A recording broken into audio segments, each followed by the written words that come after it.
Everyone, मेरा नाम रेनू कक्कड़ है। आपका मेरे चैनल पर स्वागत है। पिछली दो वीडियो जो मैंने बनाई हैं वो यूट्यूब पे बनाई है सीडीपी के लेकर। सीडीपी पेपर 1 और पेपर 2 में जो प्रीवियस ईयर के पेपर हुए थे सीबीटी मोड पर, उनके पेपर सोल्व कर रही हूँ ताकि आपको आइडिया लग जाए कि किस तरीके के क्वेश्चन पूछे गए हैं और किस तरीके। मुझे जो लगता है इस टाइम के लिए जितनी प्रैक्टिस करोगे उतनी ही ज़्यादा आपके जो कंटेंट है, आपने जितनी भी तैयारी करी है, उसे पता चलेगा कि आपको कितना आता है और कितना नहीं आता। जहाँ जहाँ दिक्कत आएगी आप दोबारा उसको रिकॉल कर सकते हो, यानी कि दोबारा रिवीजन कर सकते हो, क्योंकि अब इसी टाइम तो रिवीजन का ही है। जितनी जितनी हो सके उतनी उतनी तैयारी है। मेन एसएसटी के लिए मैं अभी आपको जो एक ट्रिक बताऊंगी वो रात तक बताऊंगी, ज़रूर देखना। वो आपको फ़ायदा करेगी बहुत ही ज़्यादा इस टाइम के लिए। और आपके जितने भी क्वेश्चन हैं, जितने भी अपने करे हैं अभी तक के, उसके सारा क्लियर हो जाएगा। और इसी तरीके से मैं आपको ईवीएस के लिए बताऊंगी। ये इन दो के लिए लास्ट तक देखना वीडियो, ताकि आपको तरीका बताऊँ। चलो आज की वीडियो में हम पद्यांश के बारे में पढ़ते हैं कि पद्यांश को कितनी जल्दी और कितनी तरीके से सॉल्व कर सकते हैं। देखो, सबसे पहले कि पद्यांश को कभी भी हमने इतना टाइम सेकंड रखना चाहिए कि हम पद्यांश को कभी भी रीड आउट नहीं करना, यानी कि पढ़ना नहीं है। इसके लिए आपको क्या करना है, सबसे पहले सबसे लास्ट में जाइए, क्वेश्चन देखिए, क्योंकि इसमें तो सीधा ग्रामर का क्वेश्चन है। आपको तद्भव भी पता होगा, तत्सम भी पता होगा, देशज विदेशज। अब यहाँ पे जैसे तत्सम की बात की जाती है, ठीक है। तत्सम का मतलब होता है तत् जमा समान, यानी कि उसके समान।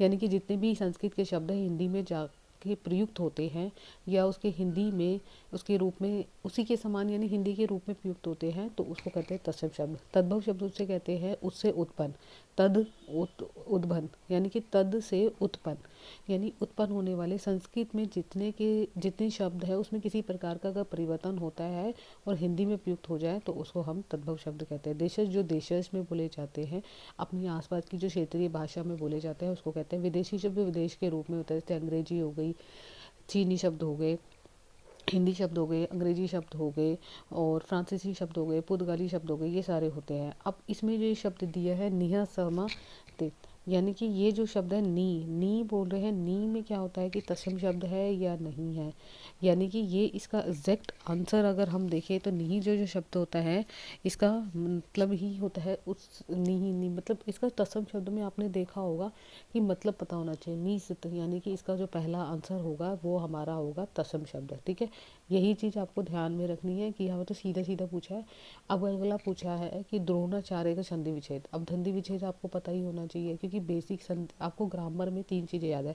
तत्सम तद्भव, यानी कि शब्दार्थ जो होता है बेसिक आपको भाषा पता होना चाहिए।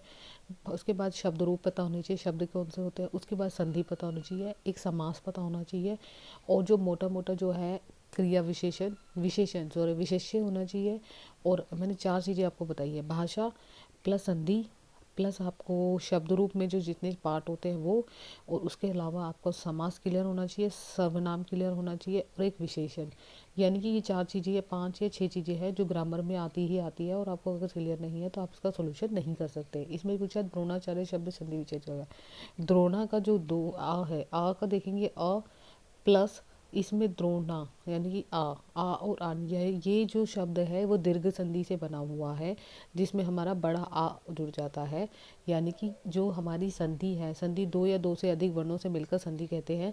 संधि में अलग अलग भेद है, स्वर संधि के 5 भेद है, और विसर्ग संधि जो हमारी व्यंजन संधि है उसके कुछ मेन नियम है। वो अब मैं आपको, अगर आप कहोगे मुझे कमेंट्स बॉक्स में बोलोगे तो मैं ज़रूर करवा दूंगी।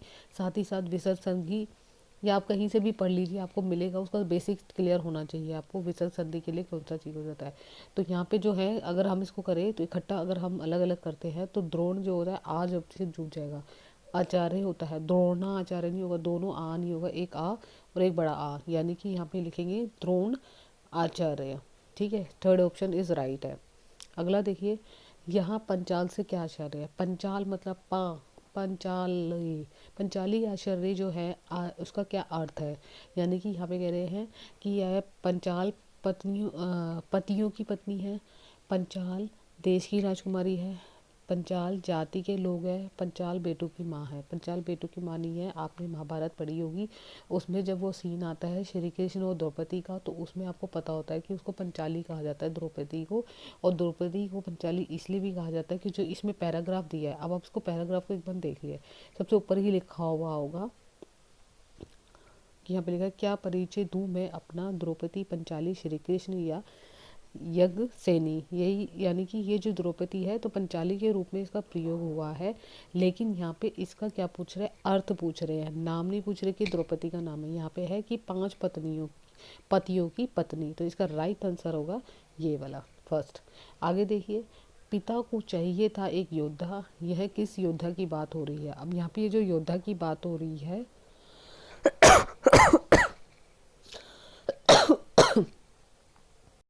यहाँ पे जिस योद्धा की बात हो रही है वो योद्धा है, पैराग्राफ में आप देखिए फटाफट से, याद रखना योद्धा। 2-3 क्वेश्चन हमने माइंड में रखिए तो आपको पता चल जाएगा। मेरा कोई नाम नहीं, द्रोणाचार्य के अपमान का बदला चुकाने को पिता को चाहिए था एक योद्धा। उस योद्धा के पीछे कौन था, धृष्टद्युम्न के पीछे यज्ञ की अग्नि से अचोक ही निहसित मैं सबको स्तंभ कर, यानी कि इसमें जो अगर हम इसमें बात करें तो इसमें योद्धा के पीछे यानी कि पिता के पीछे जो योद्धा था उसका नाम था, उसके नाम की बात कर रही है, तो वो नाम हमें यहाँ पे धृष्टद्युम्न के नाम से प्रसिद्ध था और इसी का नाम यहाँ पर लिया गया है, ताकि आपको पता चले कि इसका नाम लिया गया। पिता को चाहिए था एक योद्धा और उसके पीछे था ये। तो यहाँ पे आपको क्लियर हो गया है कि इस चीज़ में ध्यान में रखना है कि इसको किससे लिया। अब अगला क्वेश्चन देखिए, मैं थोड़ा जल्दी जल्दी कराऊंगी। यज्ञ की अग्नि में कौन उत्पन्न हुआ था, यज्ञ की अग्नि से कौन उत्पन्न हुआ था। यहाँ पे सबसे पहले ही है कि यहाँ पे पैराग्राफ में आपने ऊपर ही दिखेंगे यज्ञ की अग्नि। अब यज्ञ की अग्नि देखनी है आपने, यज्ञ की अग्नि से औचक ही निहसित मैं सबको स्तंभ कर खुद ही प्रयोजन बनती रही आजन्मा, सुई की नोक के बराबर भूमि ना पाने को ओरस, अब तक मुझे पर उंगली उठाते थकते नहीं की। यानी कि उसने बोला कि यज्ञ की अग्नि से, यज्ञ की अग्नि के पीछे कौन थी, जो आंसर होगा यज्ञ की अग्नि के पीछे आंसर है हमारा, पिता को ये बता दिया मैंने इसका आंसर। यज्ञ की अग्नि से जो उत्पन्न हुआ था वो हुआ था हमारे जिसकी वो अग्नि से पहले जो उत्पन्न हुआ था वो धृष्टद्युम्न थे, उसमें पैराग्राफ में ही दे रखा है धृष्टद्युम्न थे। अगला पैराग्राफ देखिए, कुसभा में द्रौपदी उपस्थित द्रौपदी के पतियों को क्या कहा गया था। कुसभा में द्रौपदी के पतियों को जो कहा गया था, उन्होंने यह कहा गया था कि किस प्रकार उस कुरुसभा में किसका अपमानित हुआ था। तो कुरुसभा में जिसको क्या कहा था, कुरुसभा में उपस्थित द्रौपदी के पतियों को क्या कहा गया था, कुरुसभा में द्रौपदी के पतियों को पंडाल कहा गया था। पंडाल मतलब पंडाल की बात की जा रही है, क्यों की जा रही है, क्योंकि द्रौपदी की अगर पतियों की बात करें तो 5 पांडव थे, पांडव कहा गया था, पांडवों की बात की जा रही है। देखो, आजन्मा सुई की नोक पे औरस के उंगली उखाड़ती थकते नहीं, लाखों लोगों की मृत्यु का कारण यही है, कहानी सुनी महज कभी रोई नहीं, गिड़गिड़ाई नहीं माँ ने सम्मुख बांटकर 5 बेटों ने, 5 बेटा अगर 5 बेटों में ना, कुसभा में जहाँ जहाँ 5 पतियों की मौजूदगी के बाद भी अकेली पड़ गई। यानी कि अर्थात उन्होंने कहा कि ये 5 पतियों के ही पांडव पतियों की बात कर रहे हैं, वो पांडव जो थे उसके आगे द्रौपदी भी अकेली पड़ गई। ठीक है, अगला क्वेश्चन है। अगले क्वेश्चन में यहाँ पे पैराग्राफ वही सेम पैराग्राफ दे रखा है, यानी कि ये पैराग्राफ के इतने ईजी क्वेश्चन आए हैं, 2-3 तो आपके ग्रामर से आए हैं और 2 क्वेश्चन ही आए हैं। तो पैराग्राफ बहुत इजी आता है।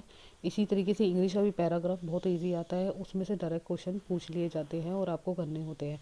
इसके अलावा मैं थोड़े बहुत आपको जो इसमें से पेडोलॉजी सेक्शन है वो भी करवाना चाहती हूँ, ताकि आपकी जो हिंदी है वो ज़्यादा से ज़्यादा हो सके। सब लिखा है। पहला क्वेश्चन है कि सभी बच्चों को उन गतिविधियों द्वारा अभिप्रेरित करते हैं, किस गतिविधियों के किस एक्टिविटी के द्वारा आप प्रेरित होते हो, जिनका योजना वयस्क द्वारा बनाई जाती है, जिनकी योजना बच्चों द्वारा बनाई जाती है, जो बच्चों के लिए अर्थपूर्ण होती है, या अध्यापकों की तो यहाँ बात ही नहीं होती है।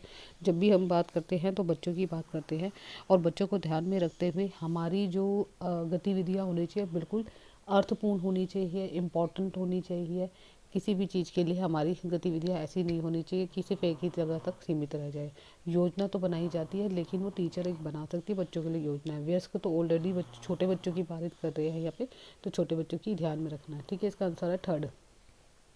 अगला है वही सेम क्वेश्चन है, प्राथमिक स्तर पर किसी गतिविधि या किसी खेल के लिए अनुदेशन दिया जाता है। अनुदेशन दिया जाता है तो अनुदेशन मतलब किसी तरीके से खेल अगर कराया जाए तो अनुदेश देते कि ऐसे चलना है, इस तरीके से कौन सी भाषा या कौन सी लैंग्वेज का उपयोग करेंगे जिससे बच्चे को अनुदेशन से सही होगा। पहला जो ऑप्शन दे रखा है इन्होंने, बच्चे को घर की भाषा और मातृभाषा से, द्वितीय भाषा ये इसमें मिसप्रिंट है, द्वितीय भाषा और अंग्रेजी भाषा में, विद्यालय की भाषा या राजभाषा में, शिक्षक की भाषा अनुदेशन भाषा का माध्यम में।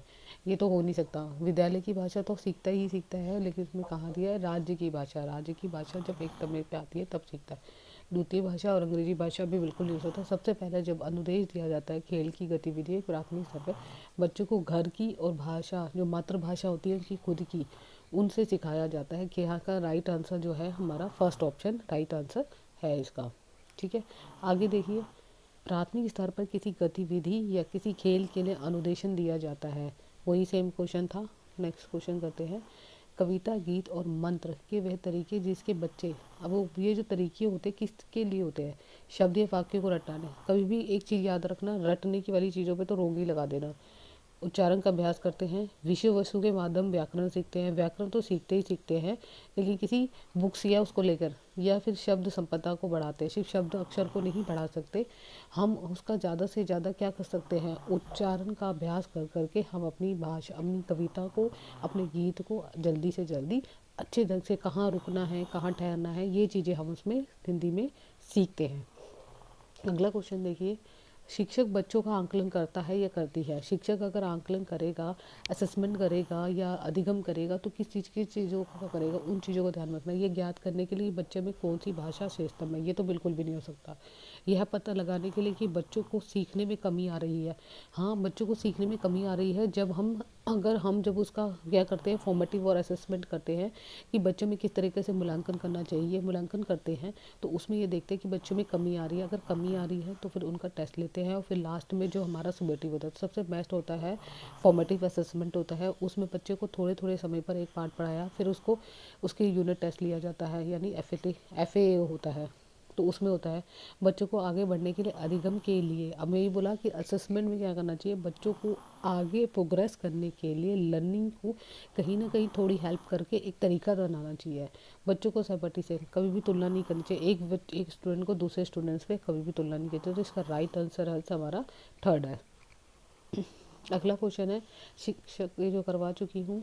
द्विभाषीय बच्चों और दो भाषा जानने वाले व्यक्ति किसी भी बच्चे की बात करते समय प्राय एक भाषा के शब्दों का उपयोग करते हैं। तो किस भाषा को बोलेंगे, दो भाषा है, दो बच्चे हैं, द्विभाषी बच्चा है, उसको दो लैंग्वेज आती है, या तो अपनी लैंग्वेज होगी और दो भाषा जानने वाले बच्चे किसी भी बात को करते समय, वो कह रहे हैं दो बच्चा को बोल सकते हैं या दो भाषा जिसको दो भाषा आती है, दो लैंग्वेज आती है, उसके बारे में बात कर रहे हैं कि एक शब्द का प्रयोग करेंगे तो क्या करेंगे। अगर एक भाषा, मान लो एक भाषा है, उसको उसको क्या कहते हैं, तो उसको सांकेतिक मिश्रित भाषा भी नहीं कहते, वो मिली जुली भाषा हो जाएगी। बहुभाषिकता में भी दो भाषा होती है, लेकिन यहाँ दो से ज़्यादा भाषा की बात भी होती है, तब बहुभाषिकता है कि उसको अपनी लैंग्वेज के अलावा भी दो भाषा आती है।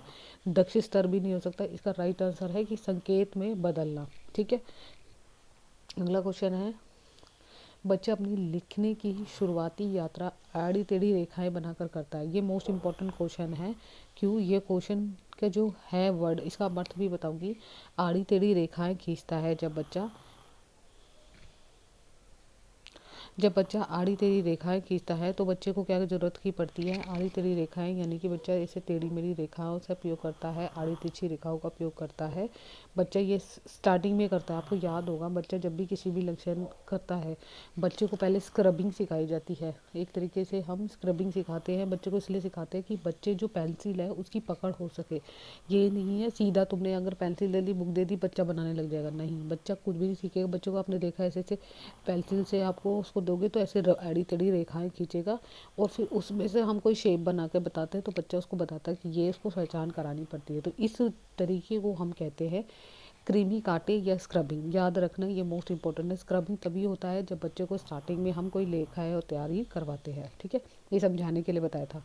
अगला क्वेश्चन देखते हैं, निम्नलिखित में से कौन सा एक कौशल बच्चों को हस्तलेखन विकसित करने में सहायता है। हस्तलेखन मतलब होता है कि हाथ से लिखा हुआ लेखन ज़्यादा से ज़्यादा मतलब ये एक तरीके से फाइन मोटर स्किल के बारे में बात हो रही है कि अगर हम बच्चों को फाइन मोटर स्किल ग्रोथ करेंगे तो किस चीज़ से सहायता से करेंगे। अलमारी में कपड़े रखना, फैलाना फैलाना तो कोई एक तरीके से वो तो काम बढ़ गया। कुछ छलका देना ये भी नहीं हो सकता, पॉसिबल ही नहीं है। फाइन मोटर स्किल में इतना नहीं होता। तिल्लियाँ उठाना, तिल्लियाँ हो सकता है, लेकिन सबसे बेस्ट ऑप्शन बताना कि इसमें सहायता किससे करेगा, हाथ से। तो धागे में मोती पिरोना सबसे बेस्ट ऑप्शन होगा कि धीरे धीरे एक मोती लेगा, उठाएगा वो मोती को और उस धागे में डालना। इतना आसान काम नहीं है जितना हम सोचते हैं। तो इसका राइट आंसर ये होगा। अगला क्वेश्चन देखते हैं। निम्नलिखित में से कौन सी भाषा की पुस्तक में चित्रों के बारे में सबसे महत्वपूर्ण है। चित्र के बारे में बताना है। पुस्तकों में सबसे ज़्यादा बहुत इम्पोर्टेंट क्या है, चित्र। अपरिचित और याद किए जाने वाले संदर्भों को समझने में, यानी कि चित्र जो बनाते हैं, छोटे बच्चों की बुक्स में देखा होगा चित्र होता है, वो चित्र कुछ ना कुछ हमें बताते हैं और हमें कुछ याद दिलाते हैं, उससे हम बहुत सारी चीज़ें याद कर लेते हैं। ठीक है, ये बोल रहे हैं। यह चित्र शिक्षा द्वारा आसपास को क्या देखा, क्या सुना, महसूस करना, ऐसा तो होता नहीं है शिक्षार्थियों के लिए कि चित्रों को देखा। चित्रों को दृश्य साक्षात विकसित करते हैं, दृश्य तो करते हैं, लेकिन उससे थोड़ी बहुत शिक्षा नहीं मिलती कि हम पर्टिकुलर शिक्षा दे सके उसे। चित्र बनाने में शिक्षक की कला और सौंदर्य की सराहना होती है। यहाँ पे शिक्षक की बात नहीं की जा रही है, यहाँ पे बच्चों की बात की जा रही है। तो बच्चों के पॉइंट ऑफ व्यू से अगर हम देखें कि बच्चों में चित्र क्यों महत्वपूर्ण होते हैं, तो हम ये कह सकते हैं कि चित्र अपरिचित, याद किए जाने वाले, जिसके बारे में हमें चीज़ें याद नहीं होती, तुरंत चित्र अगर हमारे माइंड में किसी न किसी इमेज आ जाए तो उससे क्या होता है कि हमें याद आ जाता है। तो इसका राइट आंसर इज़ फर्स्ट। आगे क्वेश्चन देखें। कहानियाँ बच्चों को भाषा अधिगम का आनंद लेने तथा उसमें देश विकसित करती है। तो कहानियाँ क्या करती है, कहानियाँ किससे जुड़ी होती है। कहानियाँ, नाटक, निबंध, ये सारे हमारे क्या होते हैं, साहित्यिक होते हैं, साहित्य भाषा से जुड़े होते हैं। और इसमें भाषा के रूपों का नहीं होता। भाषा के दो रूप होते हैं, लिखित रूप और एक मौखिक रूप। तो ये तो पॉसिबल नहीं हो सकता। जीवन शैली या जीवन कौशल हो सकता है कि अपने जीवन के बारे में कुछ जानना। जीवन कौशल गद्यात्मक कौशल भी हो सकता है, जिसमें हम अलग अलग तरीके से करते हैं। तो इसका राइट ऑप्शन होगा कि कहानियों में साहित्य की सराहना बोध होती है, क्योंकि साहित्य के बारे में हमें नॉलेज बताते हैं, वो हमें कहीं ना कहीं हेल्प करती है। आगे देखिए। बच्चों में भाषा जैविक रूप से उपस्थित है। वह भाषा बच्चों में ठीक उसी तरह से विकसित होती है जैसे कि अन्य जैविक कार्य। यानी कि जो ये दी गई थी, ये जो लैंग्वेज दी थी, ये बच्चे ने जैविक रूप से, यानी कि एक तरीके से मैंचुरेशन रूप में अगर हम देखें तो बच्चों की जो परिपक्वता है वो एक तरीके से उपस्थित हो जाती है। लेकिन वह भाषा में ठीक उसी तरह विकसित होती है जैसे अन्य जैविक कार्यों के लिए। भाषा में उसी तरह विकसित होती है जैसे अन्य जैविक कार्यों के लिए विकसित होती है। तो ये भाषा उसने कही थी कि नोम चॉम्स्की ने कहा था बच्चे की एक जैविक रूप से उपस्थित होती है। यानी कि भाषा जो है अपने में जन्मजात रूप से विकसित होती है। बाद में जैसे जैसे बच्चा बड़ा होता जाता है वो कुछ ना कुछ उस चीज़ों से अन्य चीज़ें भी सीखता रहता है। तो ये भाषा जो बोली थी, याद रखना, ये नोम चॉम्स्की ने बोली थी। तो इस भाषा के अलावा भी चीज़ें याद है। प्रभावी रूप से व्याकरण पढ़ाने के लिए निम्नलिखित में से कौन सा एक सही नहीं है। यानी कि यहाँ पे नोट ऑप्शन वाला बताना है, इस चीज़ को याद रखना, क्योंकि नोट ऑप्शन वाला मोस्ट इंपॉर्टेंट है। पहला है वास्तविक संप्रेषण के रूप में प्रस्तुत करना। संदर्भों के अनुकरण द्वारा प्रासंगिक नियम बताना। नियम तो हो नहीं सकता। वास्तविक जीवन में संप्रेषण के समान अभ्यास करने के अवसर देना और नियमों को रटकर अभ्यास करके व्याकरण। कभी भी दो चीज़ याद रखना, जहाँ पे रटने की बात की जाए वो तो रॉन्ग हो सकता है, नियम बताने की बात की जाए दो तो ऑप्शन रॉन्ग हो गए। इसी तरीके से आपको क्वेश्चन भी सॉल्व करने हैं। वास्तविक संप्रेषण के रूप में, यानी कि एक दूसरे से बातचीत करके कुछ चीज़ों को प्रस्तुत करना। लेकिन इसमें क्या होगा कि हमारे ना बताना है, ये ऑप्शन तो नहीं है ना। दो ऑप्शन रॉन्ग हो गए, इसमें गलत का बताना है। तो गलत कौन सा होगा, या तो नियमों को रट कर, लेकिन देखो ये भी सही है कि बातचीत द्वारा हो सकता है, ये भी अवसर भी ठीक है। लेकिन यहाँ पूछा क्या गया है, नहीं। ये चीज़ का दिमाग में अपने डालना, चाहे नहीं पूछा तो नहीं वाले ऑप्शन बताना। तो सबसे इन दोनों में जो मैंने तुम्हें बताया कि संदर्भों के अनुसार व्याकरण के नियम, हाँ एक हद तक व्याकरण, लेकिन उस व्याकरण के नियमों को रटना ये बिल्कुल भी जो हमारे आज के हुआ है। तो इसका राइट आंसर हमारा फोर्थ होगा, क्योंकि ये रॉन्ग है। कभी भी हमें रटकर अभ्यास करा के प्रैक्टिस जरूर करा सकते हैं, लेकिन रटकर उसको बार बार में सिखाना ये गलत है। रटकर नहीं होना चाहिए कोई भी चीज़। रोट रनिंग पर बिल्कुल ही मना की है, बच्चों को रोट रनिंग नहीं सिखानी चाहिए। तो इसका राइट आंसर फोर्थ होगा। अगला क्वेश्चन देखते हैं। निम्नलिखित में से किस पर साक्षरता अर्जित करने में कुशलता होनी चाहिए। साक्षरता देते हैं, यानी कि हम बच्चे को साक्षरता के तरीके से सिखाने में क्या चीज़ होनी चाहिए। ध्वनि विज्ञान संबंधी जागरूकता या प्रभावता, दृश्य शब्दावली या प्रतिभान, अर्थापन करना या भाषा की समझ, शुद्धता, ध्वनि विज्ञान समझ। किसी भी शुद्धता को, किसी भी राष्ट्र को सिखाने के लिए आपके पास अर्थापन करना यानी कि अर्थों को जानना और उसको पहचानना ही भाषा की समझ होती है। भाषा की जागरूकता उसे अर्जित करती है। ठीक है, अगला क्वेश्चन देखिए। शिक्षा में भाषा अधिगम की प्रक्रिया को बढ़ावा देने के लिए तकनीकी का प्रयोग करना डैश कहलाता है। कौन सी तकनीकी सबसे ज़्यादा इम्पोर्टेंट होती है? अगर हम कंप्यूटर की बात करी जा रही है यहाँ पे, आईटी या सूचना प्रौद्योगिकी या संप्रेषण पद्धति, यानी कि इन चीज़ों की हम बात ना कर रहे हैं। आईटी तो बड़े लेवल पे हो गया, ये भी संप्रेषण होता है, बातचीत कर एक दूसरे की सूचना एक दूसरे के बारे में देना। लेकिन सबसे मोस्ट इम्पॉर्टेंट अगर तकनीकी है वो है आईसीटी, जो हम इसके बारे में पढ़ते हैं और इसके बारे में क्वेश्चन भी पूछा गया है। ठीक है, इसके लिए डिटेल वीडियो बना दूंगी मैं, डिटेल में नहीं, शॉर्ट में आपको कहीं ना कहीं मैं आपको दे दूंगी क्या होता है और इसके बारे में भी बता दूंगी। अगला क्वेश्चन देखते हैं। विद्यार्थियों के अधिगम के आकलन के लिए विद्यार्थियों की अधिगम के आकलन के लिए उपयोग की जाने वाली स्कोरिंग मार्गदर्शिका को क्या कहते हैं? जो सबसे ज़्यादा आकलन को जांच सूची, अनुसूची या विस्तृत सूची या क्रम धारणा मापनी या रूबिकस, यानी कि जांच सूची जिस सूचियों में जांच की जाती है, अनुसूची एक तरीके से बनाई जाती है और एक क्रम धर से एक मापनी होती है उसे करना। तो इसका जो हम स्कोरिंग करेंगे एक रूबिकस होता है। इसके बारे में भी मैं आपको बताऊंगी, डिटेल में तो नहीं, इसके बारे में मैं आपको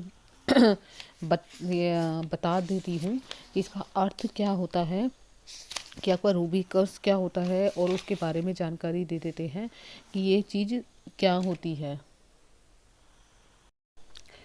मैंने क्वेश्चन था, शिक्षा में भाषा अधिगम की प्रक्रिया को बढ़ावा देने के लिए तकनीकी का उपयोग करना डैश कहलाता है। आईटी सेक्टर में तो आपको पता ही है, आईटी का बात की जा रही है। ठीक है, आईसीटी क्या होता है, और इसने सूचना प्रौद्योगिकी और संप्रेषण, यानी कि इसमें जो क्या कहलाता है वो हमारा आईसीटी कहलाता है। आईसीटी की जो अगर हम फुल फॉर्म देखें तो इसका मतलब होता है सूचना एवं संचार प्रौद्योगिकी। ठीक है, और इसके बारे में अगर हम ये क्या कहें तो ये क्या करता है कि ये एक ऐसी सामग्री है जो सूचना को संचित करने के लिए और उसे प्रसारित करने के लिए सुविधा प्रदान करती है। ये किसी तरीके की सूचना हमें एक जगह से दूसरी जगह मिल सकती है। इसमें रेडियो से मिल सकती है, टेलीविज़न से मिल सकती है, कंप्यूटर से मिल सकती है, इंटरनेट से मिल सकती है, मोबाइल आदि इनके उदाहरण हैं आईसीटी के। और ये दृश्य श्रवण सामग्री होती है आईसीटी, और भाषा अधिगम प्रक्रिया को प्रभावी बनाने के लिए अनेक प्रकार की सूचना और हमारे संचार माध्यमों को बहुत अधिक प्रयोगित करती है। यानी कि कहीं ना कहीं हम ये कह सकते हैं कि आजकल की जो तकनीकी देखते हैं हम, इन चीज़ों को, ऑनलाइन एग्ज़ाम हो रहे हैं, कंप्यूटर का यूज़ हो रहा है, यानी एक जगह से दूसरी जगह सूचना पहुंच रही है और बच्चों को नई नई चीज़ें सीखने का या नई नई चीज़ों का परिचय मिल रहा है, यानी कि परिचित हो रहे हैं नए नए रूपों को समझने के। आईसीटी के मतलब जो है कि बच्चों को हम कंप्यूटर के जरिए कैसे एक सूचना से दूसरी जगह पहुंचाते हैं। तो इसीलिए इस तकनीकी का उपयोग आज ऑनलाइन एग्ज़ाम के जरिए भी हो रहा है। अगला क्वेश्चन देखते हैं। अगला क्वेश्चन कह रहा है कि विद्यार्थी के अधिगम के आकलन के लिए उपयोगी की जाने वाली स्कोरिंग मार्गदर्शिका को क्या कहते हैं?